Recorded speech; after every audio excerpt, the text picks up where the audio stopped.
Okay. So now the second section, we were going to talk about the idea of being useless. So your parents will hate me. Because, wow, Zhuangzi is really a unique philosopher throughout the history of Chinese philosophy. So here is another story. There is a master carpenter taking his students to the state of Qi, to teach them how to build a house. And then they saw a huge tree. So the teacher says, forget about this tree. It is completely useless. If it was made into a boat, it would sink. If it was made into other tools, it won't be helpful. So I tell you, we shouldn't look at it at all. It's such a useless tree. And then what happens is that night, the carpenter dreams of the tree. The tree says, you stupid guy. What you say today is really not my perspective. You said I am useless. But from a tree's point of view, being useful is like having a terminal illness. A useless tree is the best kind of tree. The reason is, if I am useless, then you guys won't hurt me. That is the reason that I can grow so large. If I'm useful, I would be cut when I was young. So you see how good I am. I'm not a useless tree. I'm useless from your perspective, but I'm so good from my perspective. And the carpenter apologized. Well, what do you think? Why is Zhuangzi telling this story? Just guess. Yes. Maybe. Yes. So, for instance, Zhuangzi was before an official, and if he is useful and people know about his abilities, they will keep asking him to go to office to serve his country. And he wants to just be a hermit. Yes. So if he shows people that he has abilities, they will keep distracting him from his practices and from becoming the sage that he wants. Good. And so he wants to be left alone and to seem useless to those people. Very good. Any other thoughts? Very good. Well, yeah. So for Zhuangzi, there's a lot of advantages of being useless. For example, avoid drawing attention from others. Well, Zhuangzi is kind of wise. I'm not sure if you had read the news often. So there are singers who are very popular and they are super depressed. And many of them commit suicide. So being famous may not be a thing that makes you happy, even if every one of us wants to be famous, right? So sometimes something we want to achieve may not actually bring us happiness. So we want to be useful, we want to be valuable in society. These are our instincts. But are these things really bringing us happiness? This is questionable. So yes, of course, for Usha, right? He's right, she's right. In the times of the Zhuangzi, all these countries are unstable. And if you serve this country and this country is defeated by other countries, then you are in trouble.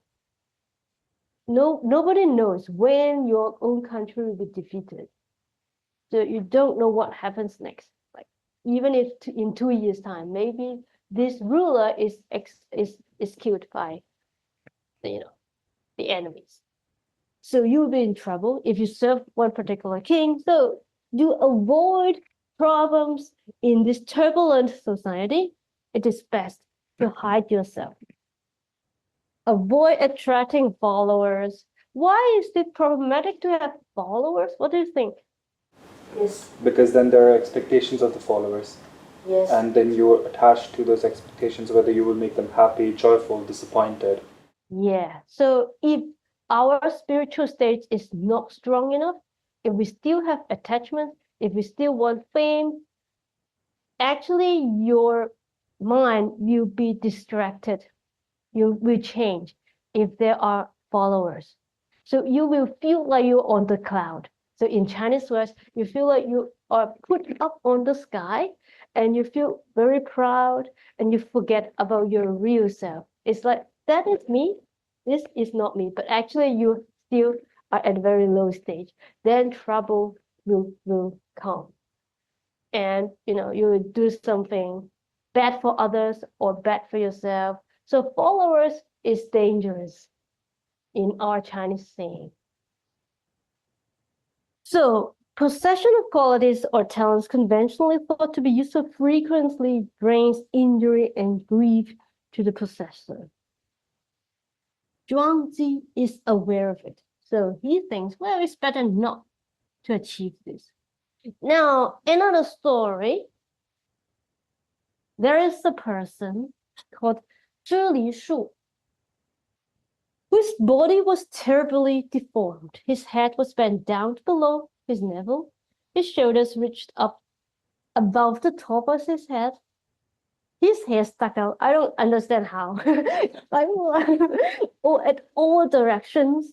His vital organs were out of place. His stomach hung down between his thighs. I don't know how he worked. But this guy helped people with their laundry, and he can make enough money, and occasionally he tells fortune. Actually, this is a really money earning job in Hong Kong. If you do it good, if you can tell precisely what would happen next, then you will be rich. Not sure if Zhi Shu is rich, but he does it.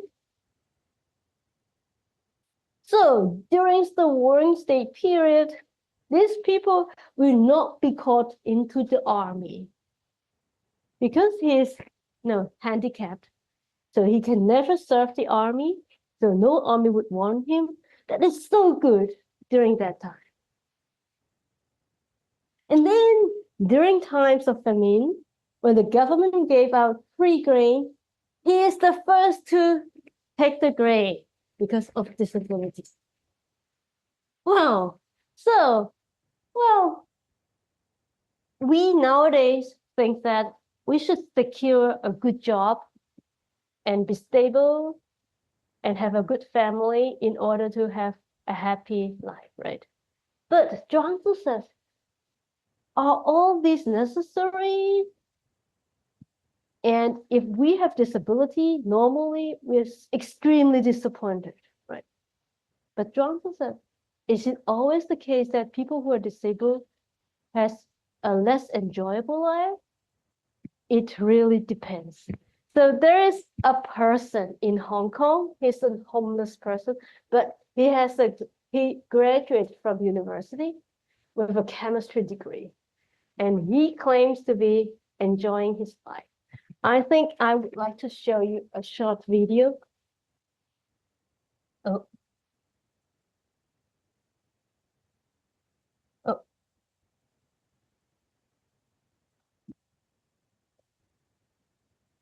Hmm.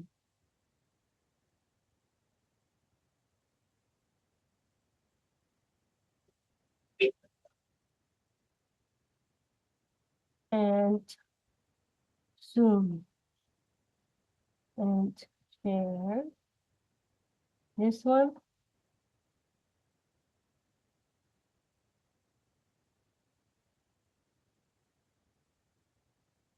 Am I sharing also the sound? Okay. 我喺維園生活咗6年，露宿生活咧係我一個心甘情願嘅選擇。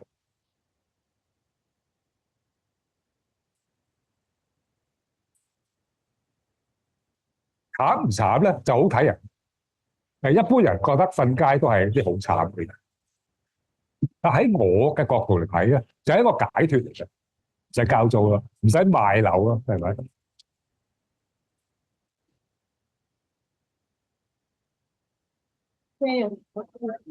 人咧，你想活得快樂咧，必須要好似一個動物咁嘅樣。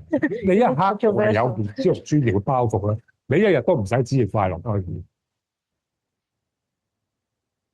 Eat leftover food in a restaurant. 嗯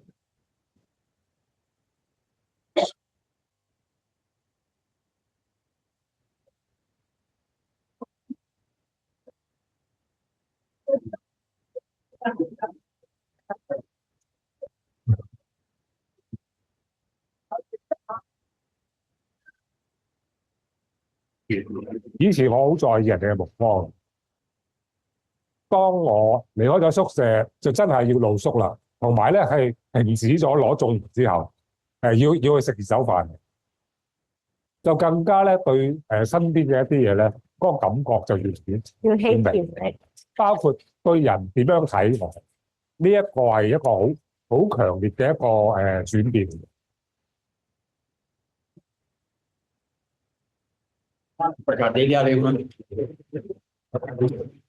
我而家其實嘅主要嘅食糧咧，都係靠11秒嘅。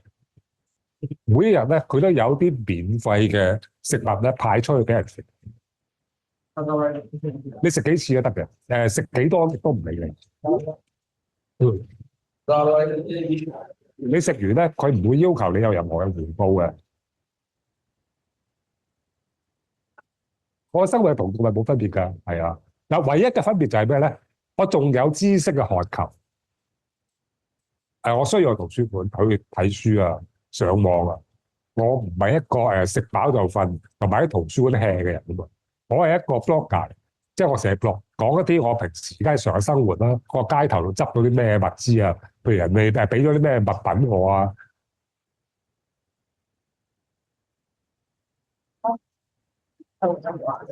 Facebook 裏邊嘅朋友啦，佢就俾咗張觸店嘅一張儲值卡俾我，咁樣儲值卡裏邊咧就有114蚊嘅，咁我就拉埋一位露宿者我，咁嗰日好好彩啦 ，exactly 就真係大家可以叫到57蚊嘅嘢食。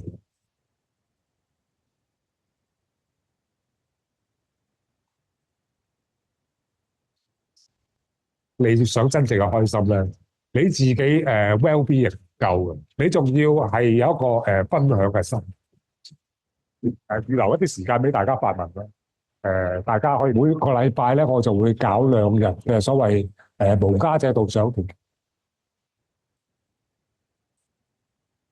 嗱，我哋講講啲凳啦，好多凳咧都係唔俾露宿者瞓嘅，呢一種就係啦，佢就唔係將所有凳都變成呢一種凳，佢咧就預留咗有一啲嘅凳咧係露宿者可以利用得到嘅。咁我而家就帶大家上去睇啊。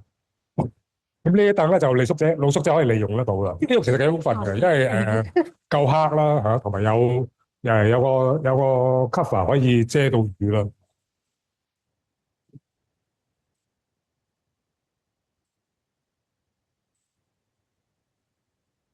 使送個篋俾你，冇用㗎，因為你俾個篋我擺唔到落去呢啲籠咯。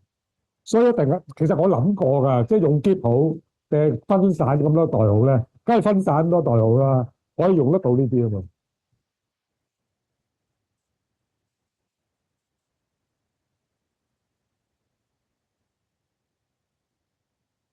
你冇一刻係質疑過自己做緊嘅嘢？冇嘅，冇質疑嘅，因為我而家覺得我嘅生活係 perfect 嘅，係最理想㗎啦。想問咧，你出咗名之後，如果你屋企人唔翻嚟，唔會嘅，如果係揾一早揾咗啦。我同我屋企人基本上已經完全斷絕咗關係㗎啦，係中間係冇任何嘅拉攏啊，唔會有任何嘅你講嘅呢種情況發生。係即係一早已經已經講到明白話，係啦，唔會嘅，因為至少咧，我同屋企人嗰個關係都係好淡薄嘅。斷六親聽起上嚟好似係好凄慘，係嘛？冇人去關心自己，係咪？咁但係咧，原來斷六親咧，佢有一個好重大嘅好處，佢唔會令到你咧俾身陷情困啊。係咯，你可以咁講嘅，譬如你認為逃避咪逃避啦，但係我認為係一種預防，我咪認為係預防。Okay, that is true. 即係我一個人我都開心嘅，我係唔需要依賴第二個人俾情感關懷。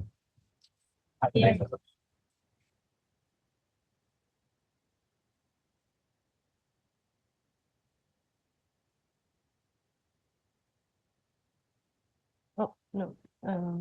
This one, share, this one. Oh, something I can switch between them. Full screen. Okay, so, well, I guess you guys are active, willing to learn, willing to achieve, so you won't appreciate this guy. I mean, most of them won't appreciate this guy. Well, I don't need you to tell me whether you appreciate this guy, but maybe 20 years later, if you're tired of your job because you have already worked for the same thing for more than 10 years, maybe sometime this guy will come into your mind, and maybe it is an opportunity to think about the possibility of changing your lifestyle despite the expectations of your family members or your friends. I think the important thing is he's homeless by choice. There's lots of people that are not homeless by choice. Of course, yes. That I think would have issue with what he's saying there. Yeah. If he's choosing to live this lifestyle, where they don't think they would be as satisfied with the lifestyle they have as he is with his. Yes, there's always huge difference between voluntary and choosing a lifestyle, or push to become having such a lifestyle. Like a disabled person, maybe that particular disabled person might be happy with the way that his life is, but there's people that are disabled that maybe might not be happy with the fact they have got access to certain. Yes, correct. So for the Zhuangzi, it is better to follow the way. So if I'm disabled, if I'm unhappy about my disability, if I struggle to change it, but I cannot, that you will suffer, that I will suffer. If I am contented, I follow the way, I discover the advantage of myself. For example, everybody's care about me, and I have my own living style, whatever. You discover the good things about your life, then Zhuangzi will say, then you have a more satisfactory life. It's good for you. So of course, it depends on your attitude, how you think about what is happening to you. It's not about the objective things. Okay, so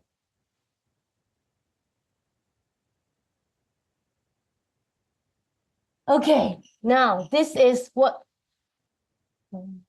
how can I get rid of this thing? Oh, just ways of doing non-activity. Okay, so this is the famous story about Zhuangzi's wife passing away. Zhuangzi is so crazy. He put a drum in front of his house and he played with the drum after his wife passes away.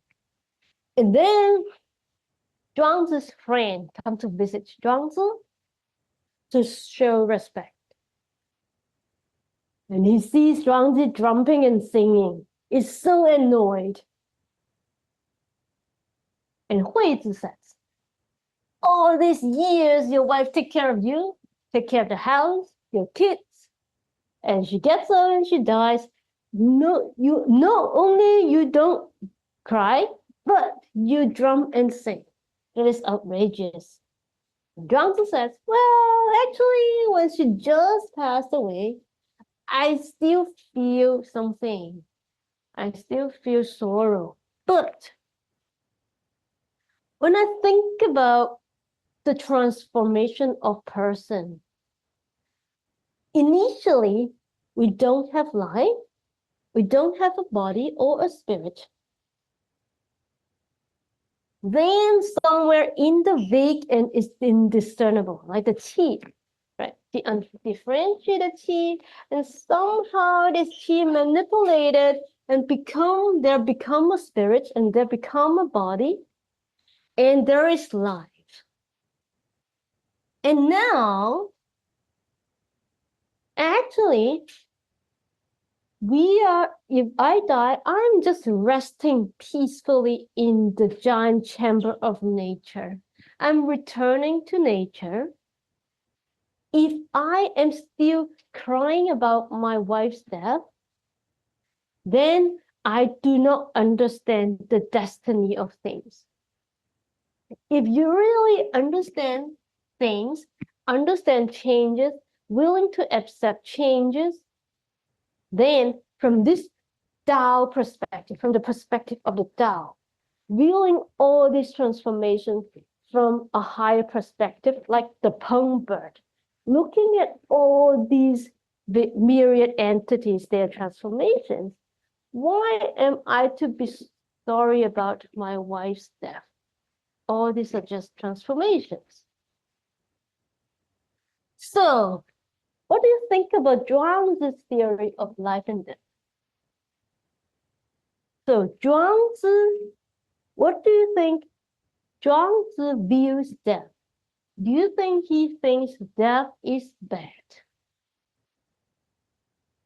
Well, it's difficult to tell actually, but here is my answer. For Zhuangzi, death is the new stage of life. So we should accept the changes that happen to our life. So we should expect changes. Changes are normal. Sickness is normal.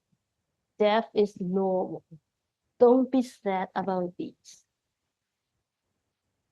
So what is an ideal situation if you have a high spiritual stage?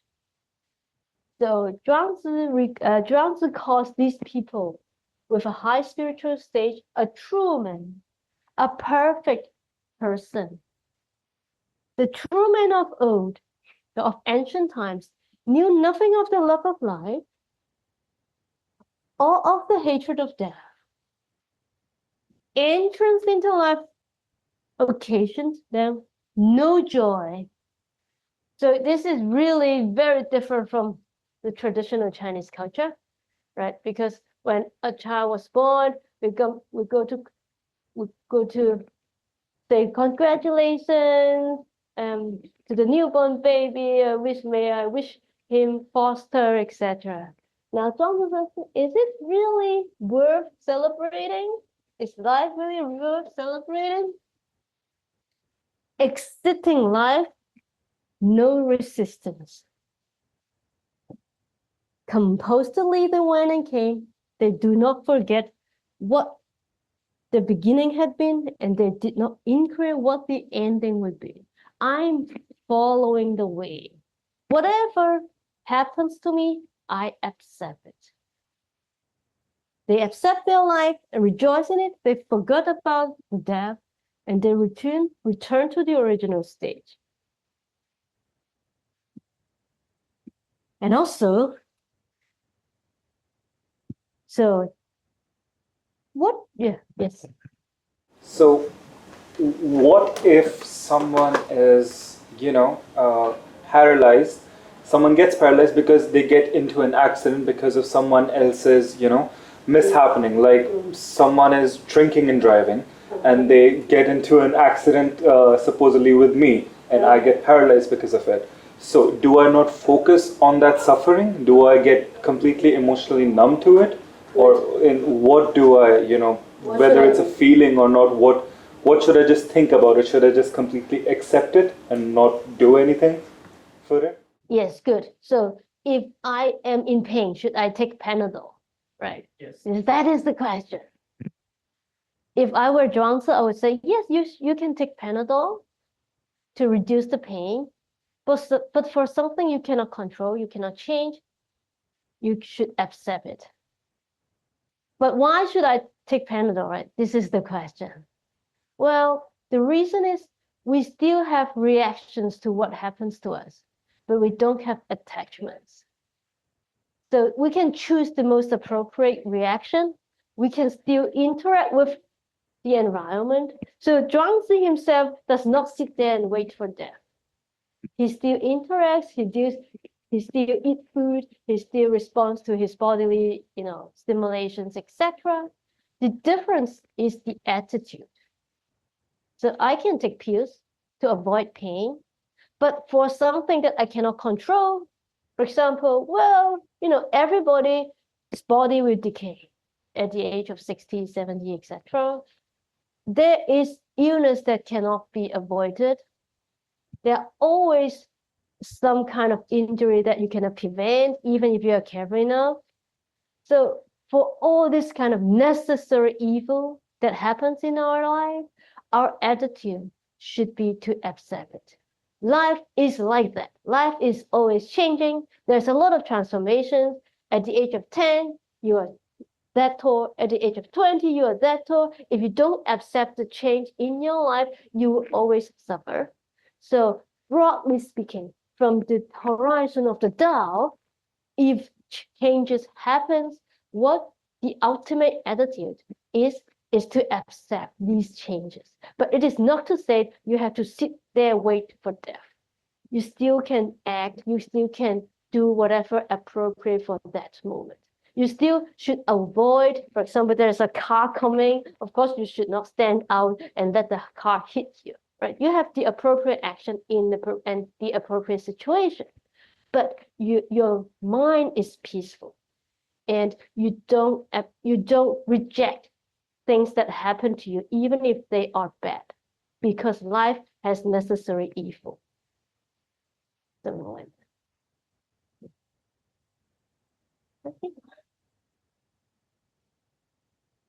So there is Zigong.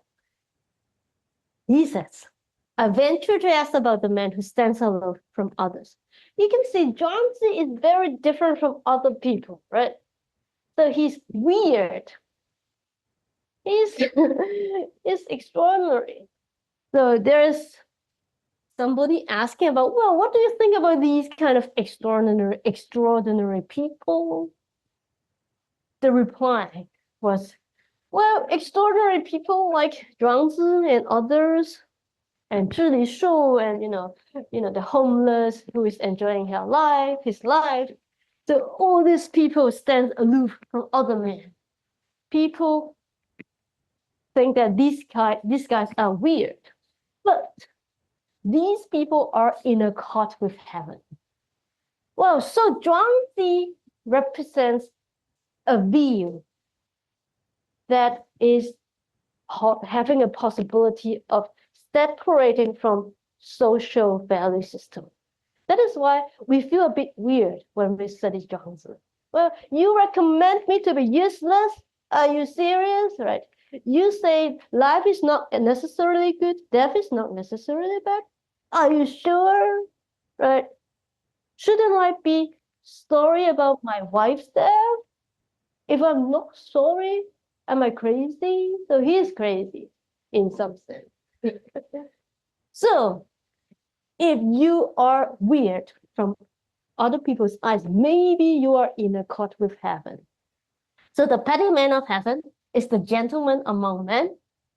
The gentleman among men is the petty man of heaven. The value judgment system from the heavenly point of view, from the Taoist point of view, may not accord with our societal value judgment. Yes. We see yesterday that for the Tao Te Ching, Tao Te one Ching. should model oneself after the Tao. Yes. But the Laosis separates the Tao and heaven, because the Tao and heaven will be the third place, the number 3. Yes. Zhuangzi thinks that heaven and Tao are the same, because he's now suggesting that one models himself after heaven. Yes. He believes Tao and heaven is the Good same, question. or? So in the Zhuangzi, there is less description about the Tao. So Zhuangzi doesn't say anything about the characteristics of the Tao. So we can never understand what Tao is from Zhuangzi's perspective. Yes. Actually, it reminds me of there are scholars who interpret the Tao in Tao Te Ching there is a phrase that there is a chapter that says 人法地，地法天，天法道，道法自然。Like people model after earth, earth model after heaven, heaven model after the 道 and 道，天，道 model after 自然。And there are scholar like yeah can I say his name? Yeah, there are professor, a teacher in, yeah, he just hold that. A new interpretation of this chapter, like human models, the earth spin earth, the heaven spin heaven, the Dao spin Dao, that is self-soul. That is, if human model after Tian or model after Dao, that is human, he should just be like himself. Yeah. I see. Yes. Yeah, that is a good question. Zhuangzi does not really describe what Tao is, but your postulation that Zhuangzi thinks Tao and heaven are the same thing is a plausible understanding of Zhuangzi's idea of heaven. So when Zhuangzi mentions heaven, you can say, okay, actually it is Tao. It's similar to Tao. Any other questions? Ma'am, I have one Yes. question. Yes. What we discussed earlier about the acceptance. Acceptance. Acceptance. Yeah. So I can relate acceptance always work against expectations and complain. Expectations And complain. and complaint. Yeah. So what is the question? You said just accept the things Yes. as is going on, whatever. Yes. Don't. So how we can accept this all? Because there is two things always working. Our expectations and some complaints always is there because we are expecting the things and complaining about that. So it is not easy to accept the things. Not easy at all. Yeah. Yeah. So if there is any method or process, so we can practice about that. Because in Buddhism, whatever Buddha said, he always gives us some alternative practice. So how can you practice that and you can achieve? So in this philosophy, there is some practice. How can we practice that and evolve ourselves, our soul, as higher as spiritual we want? So I there is see. Okay, in terms, yes, good question. So in terms of practice, Zhuangzi mentions meditation. Zhuangzi mentions living an isolated life. But I think the main thing is about your attitude towards changes.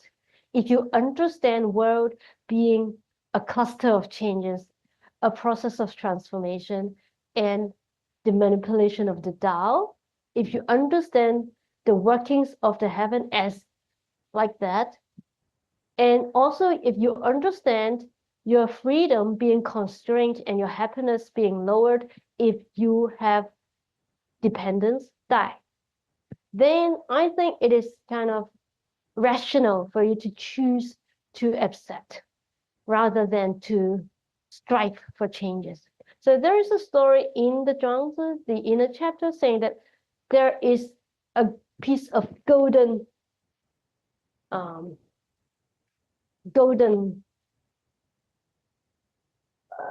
so there's a big bowl of gold which is heated, and a lot of things which is golden was molded from this big golden bowl. And there's one golden man which is made from this bowl of gold. And this man jumps out and says, I don't want to be a golden man. I want to be a silver man. I have to change. I don't like this nature. And then Zhuangzi says, this is unwise because this is your nature that you are born as a golden man. If you want to change it, that is redundant and that makes you suffer.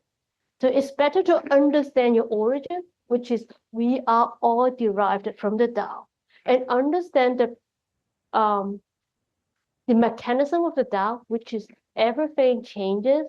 This is the way, the flow of the Tao. Transformation is what things are. So Zhuangzi always mentions about transformation, 物化. And we are inside the process of transformation of things. If you want to stop transformation and if you want to change to another stage that you cannot achieve, then you make yourself suffer. So understanding is most important. Meditation is just helping you to calm your mind and understand reality. So, And I have two questions more. Yes. What is the ultimate goal of the life in this philosophy? Argument. Ultimate goal of the life, human's life. What is the Ultimate goal. Good. Ultimate goal is to forget about yourself and go along with the great thoroughfare. Dissolve yourself into the Tao, such that you are completely united with the Tao, and there's no such thing as a self to be discriminated from the Tao. That is the ultimate goal. So other people would say this is the perfect man, a true man, 真人, or perfect man, 智人. And for the Zhuangzi, the 智人 himself does not regard himself as a thing. It doesn't say, I am a 智人, because he forget about the self at all. Yes. Any other questions? Yes. Okay. What is the concept of heaven? Heaven problem. Good. So, well, yeah. I don't think Zhuangzi has mentioned the nature of heaven. He is not like Lao Tzu. So in the Tao Te Ching, there's a lot of discussion about the Tao and a lot of discussion about De, etc. So he's defining what De is and what Tao is. But Zhuangzi does not like definitions. So he uses the word without defining these words. And you can understand the heaven as like what Federico Frederick? You can see my memory is so bad. As mentioned, it is just like the Tao. It's just like the transformation of things, the flow of qi, the acting of the great thoroughfare, the process of change. It is heaven. That's the journey of Yeah. from starting point and then again it's with the Yeah. Yeah. such that the picture is not there. Good. But then starting point till you suffer and then practice and then move and then Yeah. Go back to the original state. Yeah. Zhuangzi also mentioned a little bit about the qi. And he said, the world is just the one flow of qi. 天下一气一气也. One single flow of qi. So this is a kind of ontology, but it doesn't really say a lot about ontology. Ma'am, in a very superficial way, it's a very popular amongst society. If you do good work, you will get heaven. If you do bad work, you will go to hell. But in last class, we will discuss, you taught us the concept of morality and ethics. So how we can judge what is a good deed, what is a bad deed? Good. So in this third section, we will talk about Zhuangzi's ethical system, if we still have time. So we have to grasp at the time. Yeah, that is very important thing about Zhuangzi. And also a bit crazy about Zhuangzi. Okay, so here is how Zhuangzi thinks about death. There is a wonderful, beautiful woman, Li Ji, and she is married to the king, the Duke Xian of Jin. She doesn't really know about this king, so she was extremely worried. And she's so sad to depart from her parents, so she cried a lot during that day. And then, after she was married, she found herself sleeping on a big bed, eating wonderful food from all the four corners, with belief that on her wedding day she had cried her eyes out. So here she regret crying. Now, why is Zhuangzi talking about this story? Zhuangzi writes, right after the story, he writes, everyone is afraid of dying, but maybe death will be great. So we will end up regretting having ever lived. So Zhuangzi doesn't really confirm about the wonder, the beautiful thing about death. He just doesn't know, but he's questioning why you guys are always so disappointed about death. Maybe death is even better than life. So he's questioning other things. How do I know that loving life is not a mistake? How do I know that hating death is not like a lost child forgetting its way home? So life is a companion of death. Death is the beginning of life. Who understands its workings? Man's life is the coming together of breath. If it comes together, there is life. It scatters, it is death. It is just the manipulation of chi. Why should we expect life to be good and death to be bad? So, well, I would like to share with you one present technology, and I would like to hear your opinion. If you were Zhuangzi, what do you feel like about this present technology? Who has heard of cryonics? Raise your hand. Cryonics. You have heard of it. Oh, because of, okay, so you have read the slides. Yeah. Anyway, I would like to show you this because I'm shocked to know about this, and I like to see what you think. 全身真實小蒼蘭香味，綻放幸福時刻。Here and go back to this one. Well, I would like to hear what you personally think about cryonics. Will you want to try it after, your death? So it's not too expensive, actually. It's like $1 million US. Not too bad, right? If you're rich enough, then you can try. And also, I want to ask what you think about Zhuangzi's view on cryonics. So, yes. Go on curse, but it's not real. It's fiction, basically, what they're doing. You can't cheat death. You can't fight the laws of thermodynamics. So you think they all fail? It's hopeless. I mean, maybe if they're being very, very, very, very terrible and it works, maybe they can extend life, but you can't cheat death. Death is inevitable. It's thermodynamics. It's the law of physics. Prevents you. Okay, so you study science and you think these kind of things, this kind of technology is not going to help us to sustain our living. That one is.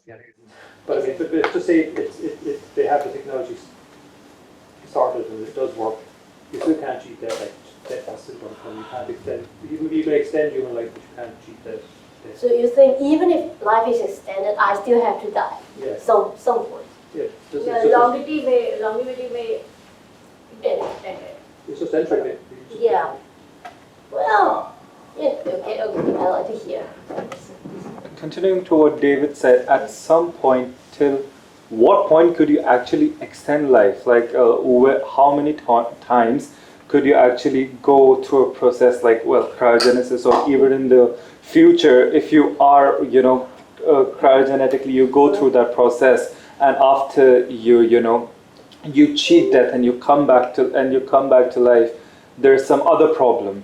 There's some other issue that can happen. So there are a lot of issues. There are a lot of the issues. Financial problem after you have prolonged your life, because you have to work in order to have a living, and you are old and you don't want to work anymore. You need to understand that you won't be coming back to the same era. Okay, it's not the same place. society. It's not the same So society. you're worried about the changes. Yes. So you don't prefer, because it's like I have to face all these challenges that I don't yet know, and I don't feel like I want to take all these challenges, so I would rather go to die. So this is your position. Good, okay.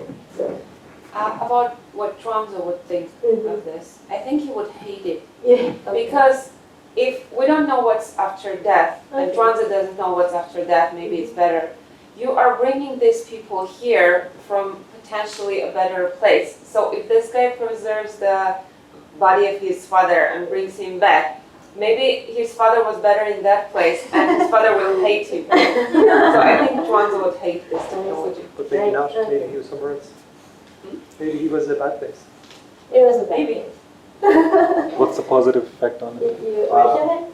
Yes, I said that maybe this technology won't allow you to achieve immortality, but they are also researching the possibility to download your brain to a completely mechanical computer like that, and then use a robot body. Upload that it. comic.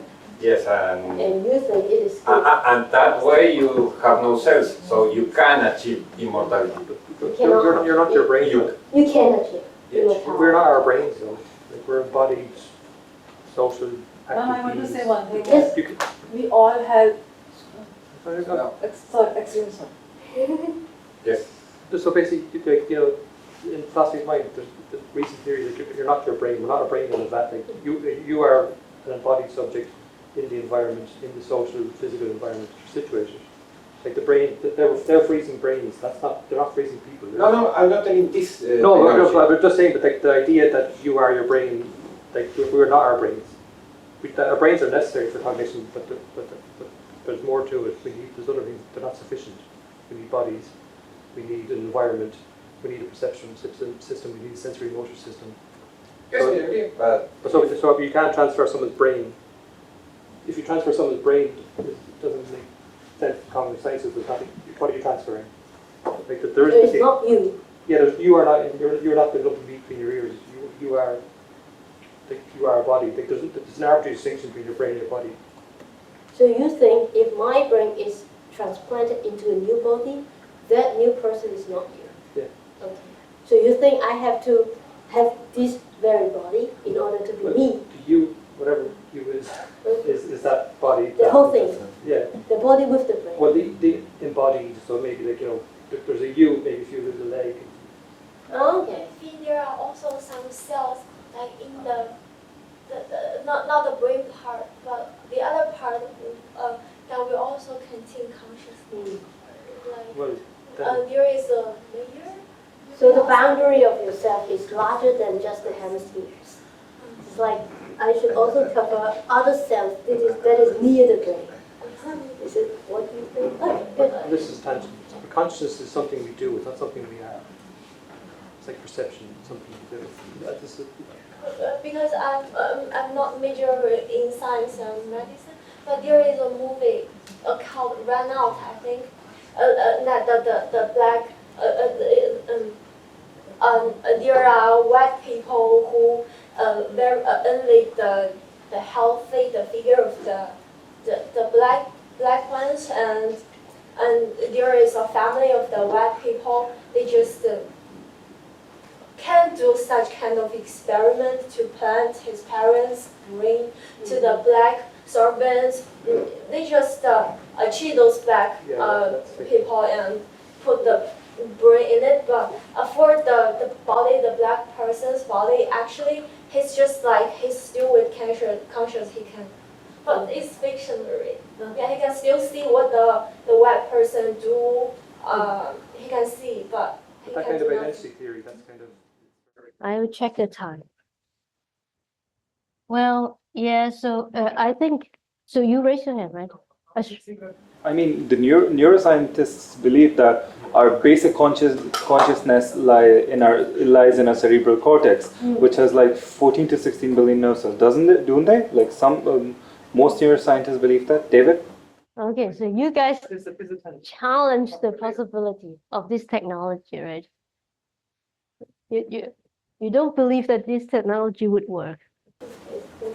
yes, the last thing I say about the technological part that is not the point of the discussion is that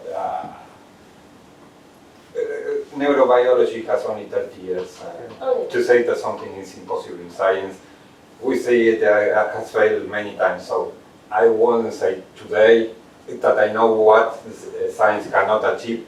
I'm not saying maybe in 100 years, but in 1,000 years, we will have an idea. But the point is, to get back to Zhuangzi, I think here you can see the difference in the interpretation between chapter 1. If you believe that the small creatures and the big creatures, the quotient interpretation, are all equally valid, so then you couldn't judge that people who decide to this because it's just what they want. It's their individuality. You should be carefree and let them do what they want. Yes, and in the other side, if you believe that having an actual superior, some kind of superior view of changes in life, and admitting to follow just the things like they happen regularly in nature or in heaven, that is trying to avoid what is natural. But even in that case, I don't think he will criticize someone who decides to do this, because he may try to explain his view, but I don't see him forcing or opposing or starting a political movement against this technology, because that wouldn't be Zhuangzi in any interpretation, in my view. Yeah. Actually, I'm also with you. So I would say, well, Johnson may not criticize people who are doing that kind of thing, because he's more open and liberal. And he said, okay, well, we never know what happens to death. So if you would like to do cryonics, then just do it. I don't think he said it is wrong to do cryonics because death is better than life. He doesn't have that kind of assertion, positive assertion. He's just questioning our fear about death. He's just making it possible that death is having a possibility of better than life. But he doesn't say it's absolutely better than life. So I'm open to the possibility of Zhuangzi accepting you're going to cryonics. Okay, I think we have to take a break, and then we will talk about the ethical system of the Zhuangzi.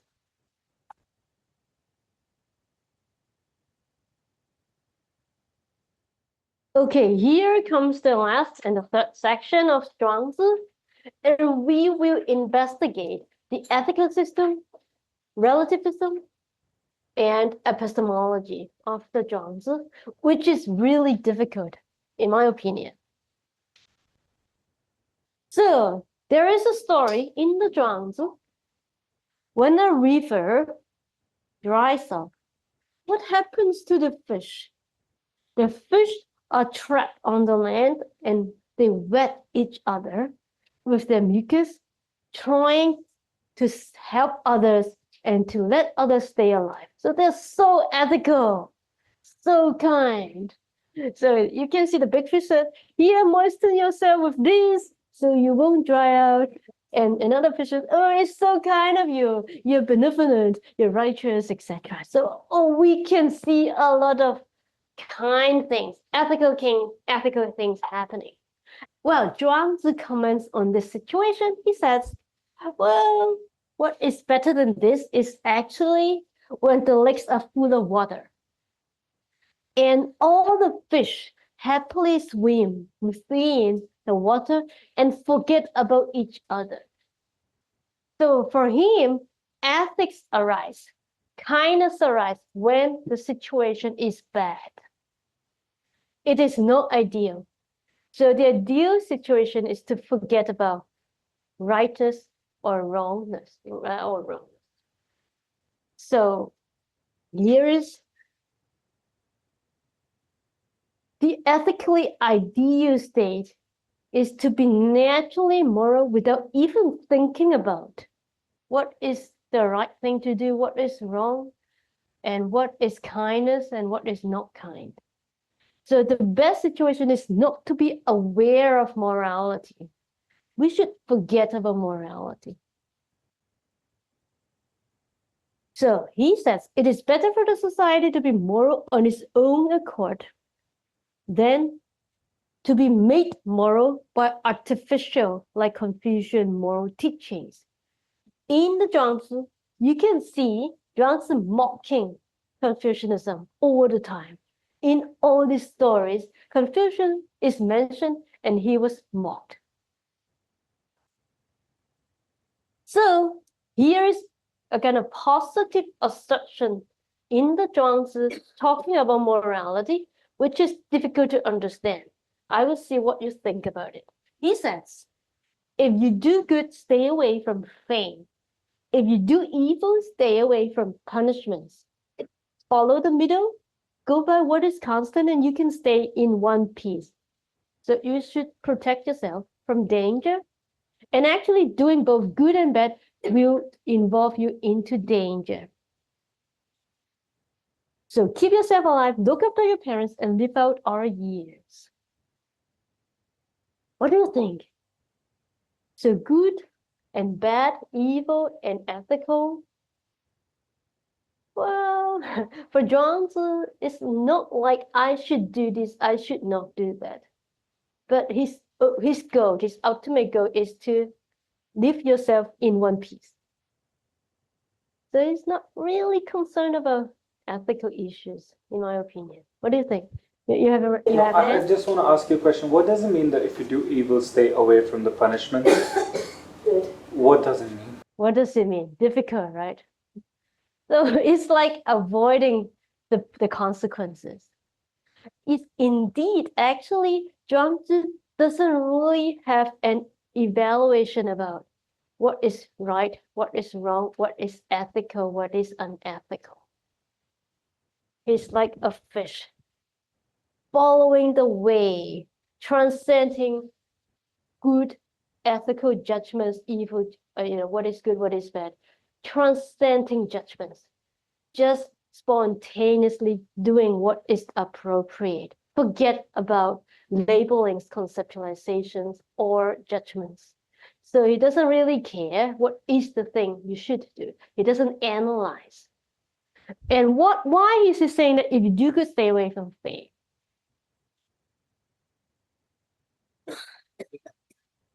Yeah. Yeah. So you should protect yourself from danger, even if this is what you kind of, you should do in a situation. He thinks, well, actually, there's no such thing as what you should do in a situation. There's not such a thing as what is the right thing to do in a situation. It depends. If there is such a thing, then if for Confucians, you should do that, right? And then you'll be hurt. But I still should do that. But for the Daoist, it says, well, first of all, is there such a thing? And second, if it hurts you, even if it's kind of the right thing, you shouldn't do it. So Zhuangzi is really questioning morality itself. Yes. Yes, so can we say that morality and ethics are very closely related to responsibilities, and if you have externalized all responsibilities, then you cannot have any concept of morality? Good, very good. So we can see in commentaries, that is the idea. We should transcend morality. We should forget about morality. Now, this is in the thought, yes. If we go back to like the other slide. So this one? Yeah, this one, yeah. Okay. What does looking after your parents mean then? Like if there is no concept of morality or ethics or good or bad, and if there is no external responsibility, then what does looking after your Yeah, why am I to look after my parents if I shouldn't care about morality? Good. So in the Zhuangzi, looking after your parents is not a kind of moral or the right thing to do. It's just a very natural emotion that you have. It is the nature of human beings. So in the Zhuangzi talks about our emotions towards our parents, but he doesn't regard it as a moral kind of thing. So Confucians said, well, we have to do blah, blah, blah. There are social relationships, and this is how morality is formed. And, there is a structure that we have to obey, so blah, blah, blah. And all these are really superficial according to the Zhuangzi. He says, we have natural emotions. For example, we want to look after our parents. It's not about morality at all. It's not that we have to, or it is the right thing to look after our parents. It's just natural. if for whatever God knows what reasons, if you're not able to, then what does the Zhuangzi say? Like if you're Then follow the way. Be peaceful. If it is not controllable, then you should let go of it. For example, if your parents have sickness that cannot be cured, then you shouldn't be sad, you shouldn't feel attached, you shouldn't feel stressful in the situation.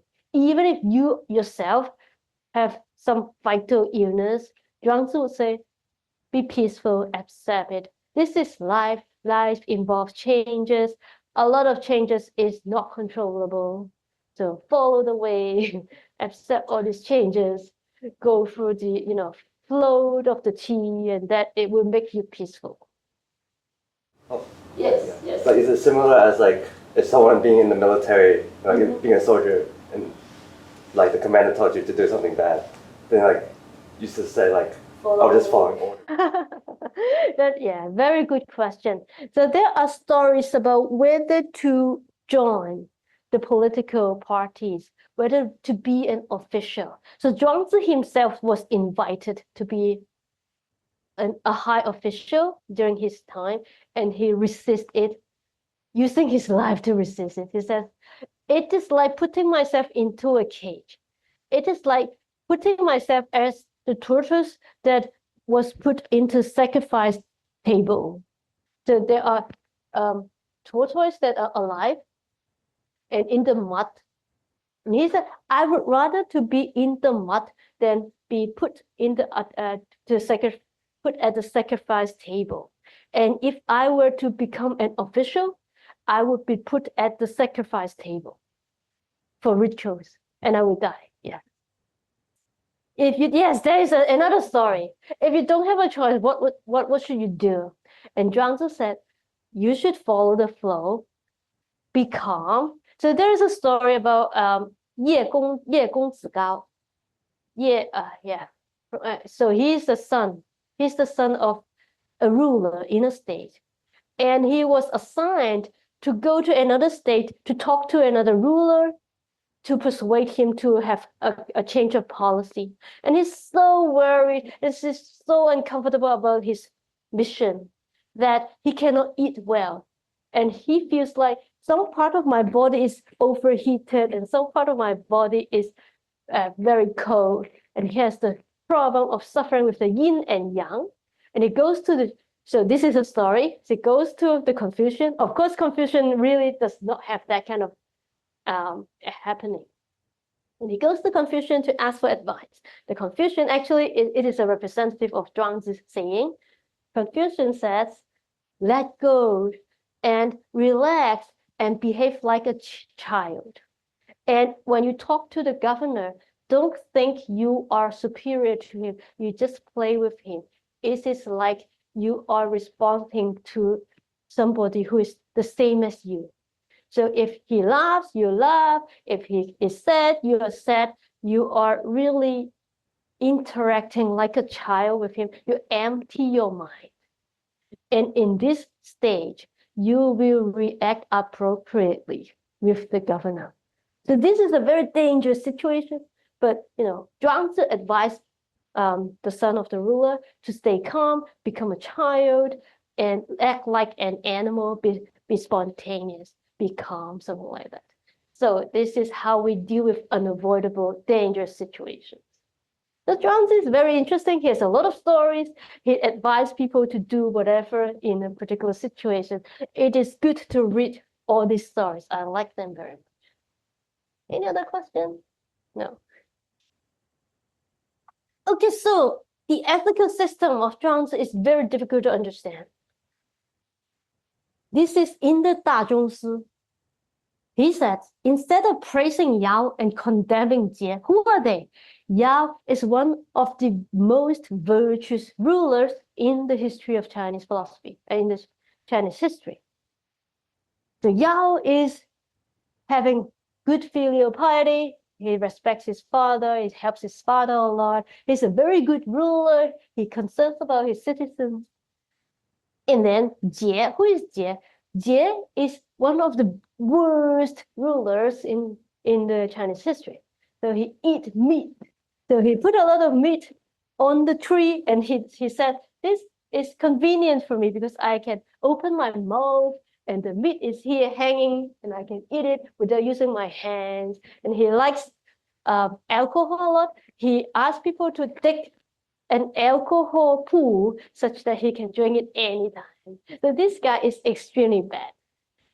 Now, Zhuangzi said, instead of praising Yao and condemning Jie, it would be better to forget both of them and transform yourself with the wave.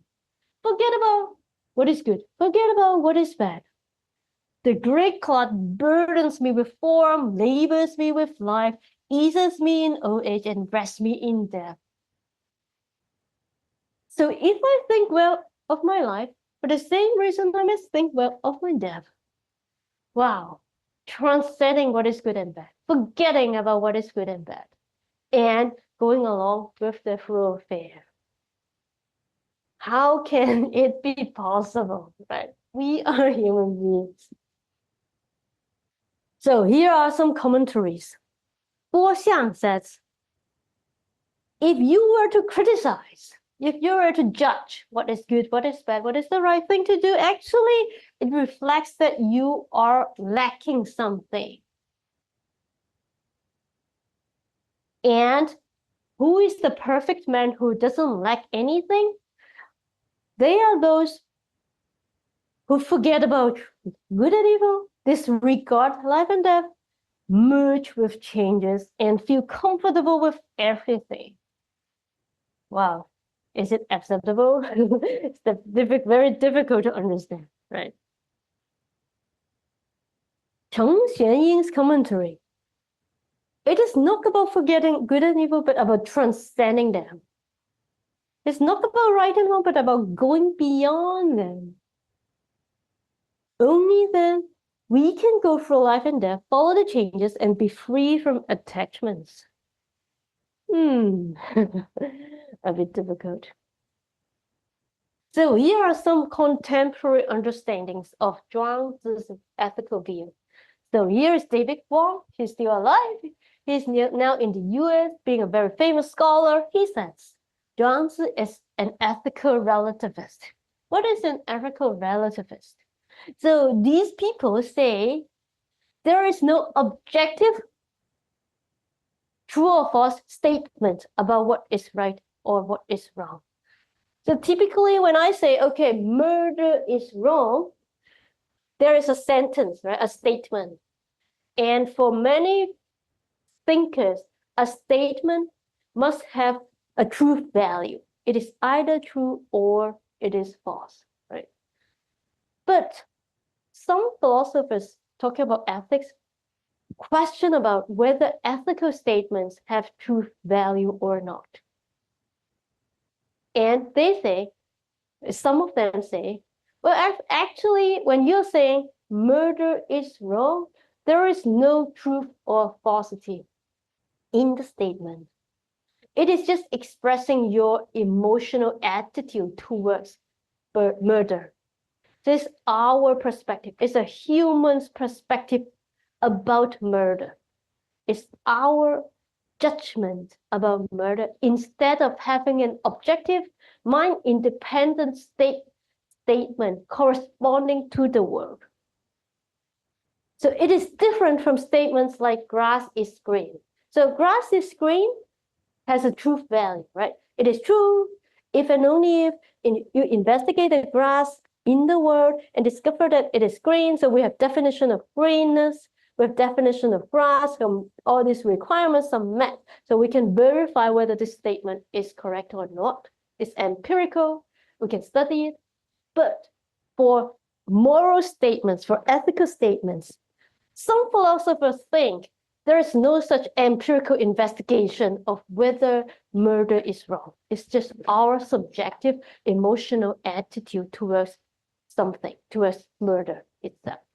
So there's no objective, mind-independent fact, moral fact here out there in the world. So this is how ethical relativism understands morality. So all of us has perspectives. So we think murder is wrong. We are human beings. But for these kind of ethical relativists, it is possible for there to exist a group of Martians. This group of Martians from Mars, believe that murder is not wrong. And are we right? Are they wrong?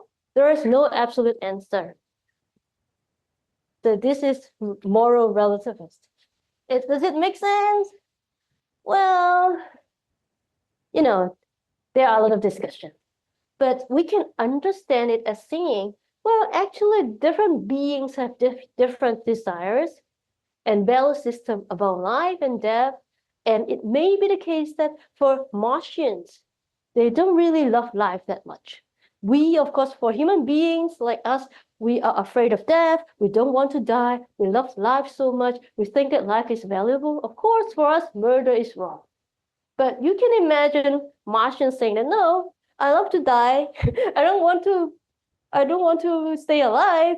It is suffering to stay alive. So it's good to kill me, maybe, right? So you can imagine other kinds of existence not agreeing with our value judgments. Okay, so another kind of explanation of Zhuangzi's ethical system is to say that Zhuangzi has a soft relativist view. What is that? That is to say, values depend on situation. So it is situational, contextual dependent. So under a certain context, there is still an objective, mind-independent, appropriate response to this particular situation. So there's more objectivity here.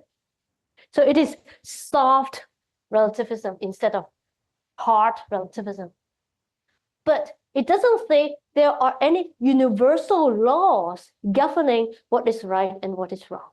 We cannot discover like maxims, basic rules, imperatives about ethical issues. So this is opposed to a Kantian ethical system. For Kant, there are always maxims, basic rules about ethical systems. They are universal, that are applicable to all situations. And we can derive ethical rules from the basic maxims. And this is Kant, this is objective understanding of morality. And soft relativism says, no, Kant is wrong. There's no such thing as maxims, basic fundamental rules, no. But we can have an appropriate reaction to a particular situation. And that particular appropriate reaction is still objective and is still mind independent. So we can still judge in this particular situation, what is the appropriate thing to do. So this is another interpretation. And there is P.J. Ivanhoe, also an American philosopher. He says, well, no, actually, Zhuangzi has an ultimate distinction about good and bad, better and worse. Why? Because Zhuangzi thinks that the Daoist life of living, the living that is in accord with the Tao, should be the best, right? There's the Peng bird, and the Peng bird has the horizon, the perspective from the Tao, and his behaviors should be regarded as the best. So there should be the best behavior, the best set of behaviors, and the best set of actions. Because there is the most natural and most appropriate actions at all times, which is the actions in accordance with the Tao. So P.J. Ivanhoe is more like an absolutist about what is the right thing to do in a particular situation. He thinks there's an objective, mind-independent fact about what is the right thing to do. So you can see how difficult to understand Zhuangzi's ethical theory. Is it time? Oh, so I don't have time to talk about other things, but you can read the slides. And if you have questions, feel free to email me anytime. You can search my name on the web, and you can find my email. Okay, so enjoy the whole summer school, and I hope you guys have a fruitful summer program. So I will see you if there is a chance in the future. Thank you so much. Bye.